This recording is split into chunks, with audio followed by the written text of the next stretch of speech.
Hi everyone, my name is Hugh Lee.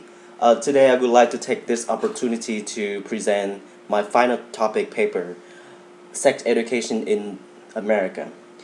As you might know, the current sex education in America is not sufficient enough for our children with the facts, actual facts, and ability to resist sexual pressures.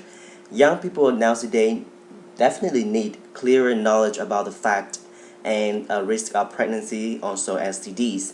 These concerns has become very controversial when it comes to sex education debate, whether or not sex education should be widely taught in all over the nation.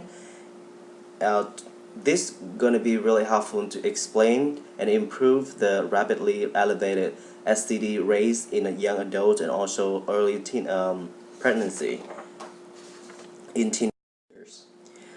According to CDC, young adults from the age of 15 to 24 take the responsibility of nearly a half of 20 million new cases of STD each year.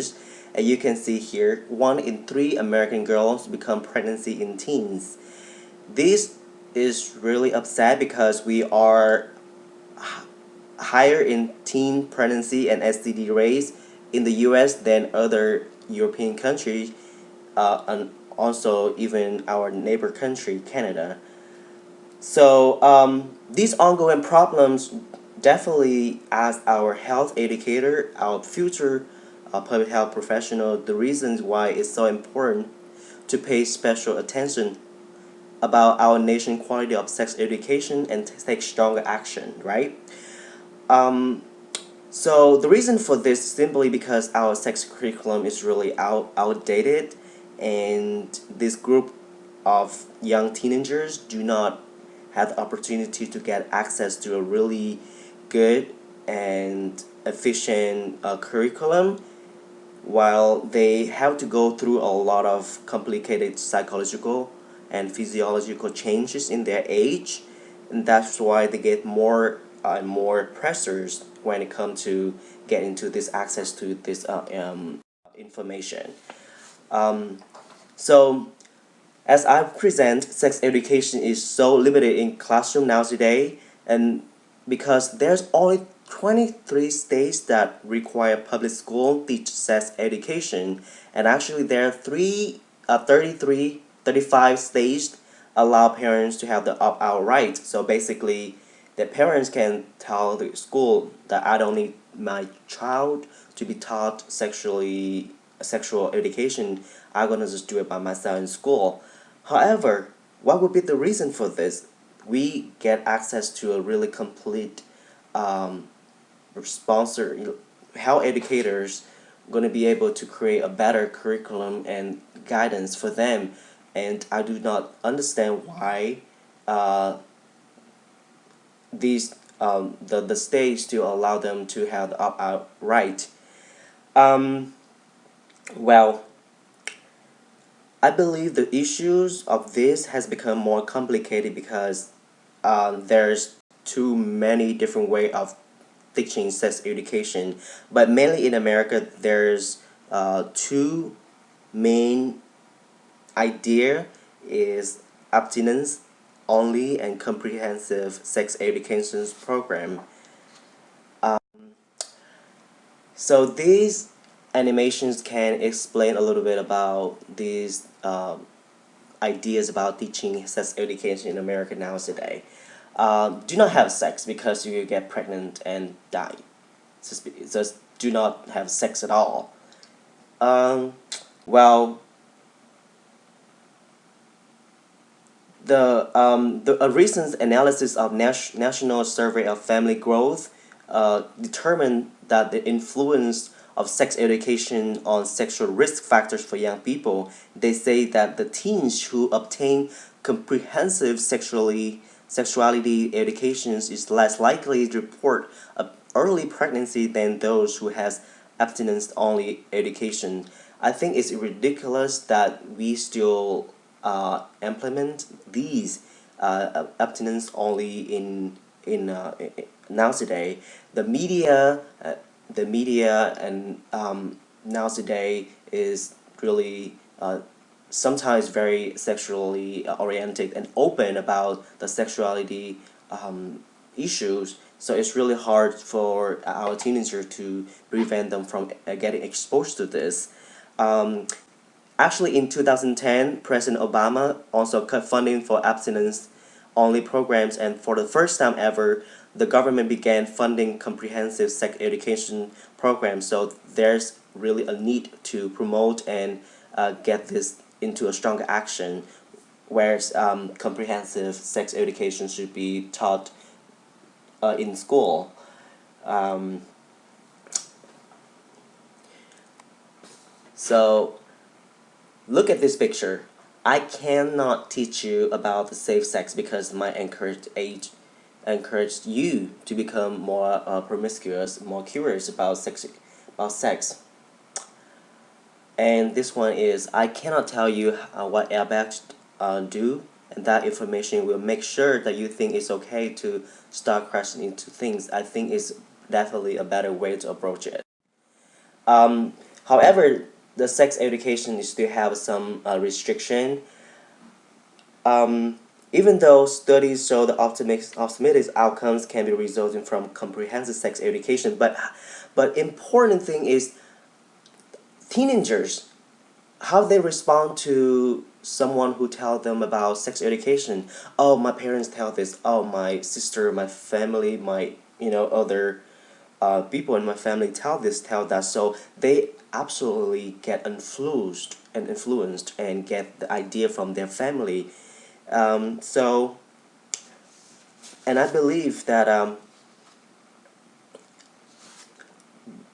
parents need to really know the importance of the talk, that based upon the importance of the talk is also based upon on the parents religious belief, the culture, the personal values. So when it comes to a sexual education talk, it's really challenging for our teens to get a really definite definition of a comprehensive, honest sex education. Um, One of the things I want to mention about is the sex education in our country is not really LGBT inclusive. According to our researchers, only a few percent that say sex education classes really rarely discuss same-sex. Really few percent that say sex education classes discuss same-sex relationship, and there's actually the one law that call no promotion homo law that actually enforced in 8 states. Um, so what I really upset about is a lot of student has no ideas about what is you know idea about LGBT relationship. The not a lot of teens that not have able to be able to get talked for the definition of LGBT, and this is almost a half of our students across the country not receiving any form of LGBT inclusive education. Um, for example, students ever never heard anyone who used the word gays when describing something, or whether they have been told by teachers that use the word gay to be mean something rubbish or wrong or unpleasant. Um, and it's leading to a really bad situations where they have homophobic, transphobic bullying, and we as healthcare educators, we need to stop it from happening, and it always come back from educate. And but in America, there's still is I still feel really upset because um, we really strong and heavy on religions, culture, belief, and look at the charge that very highly ranked conservative states exhibit poor sexual health, so it can trace back from how parents teach their children about the value of education. We all need to evaluate and analyze a more comprehensive and complete, efficient curriculum to improve this problem. That's why we still have the state that sex and HIV education, it provided, do not have to be medically accurate. This is really upset because we still have a lot of states that agree to do that. In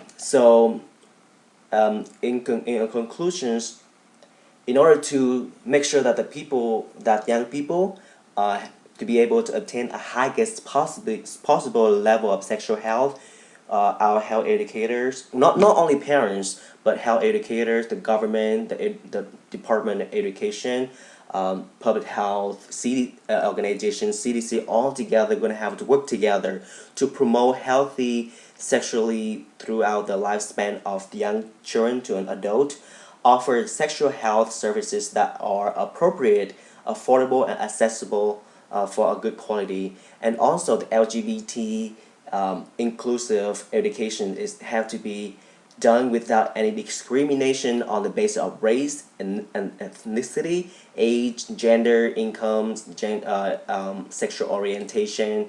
And I believe if we can do that, we're going to be able to provide a better quality, comprehensive sexuality education, so that we would be able to reduce unintended pregnancies, delay sexual, and promote a better, healthy life. Thank you.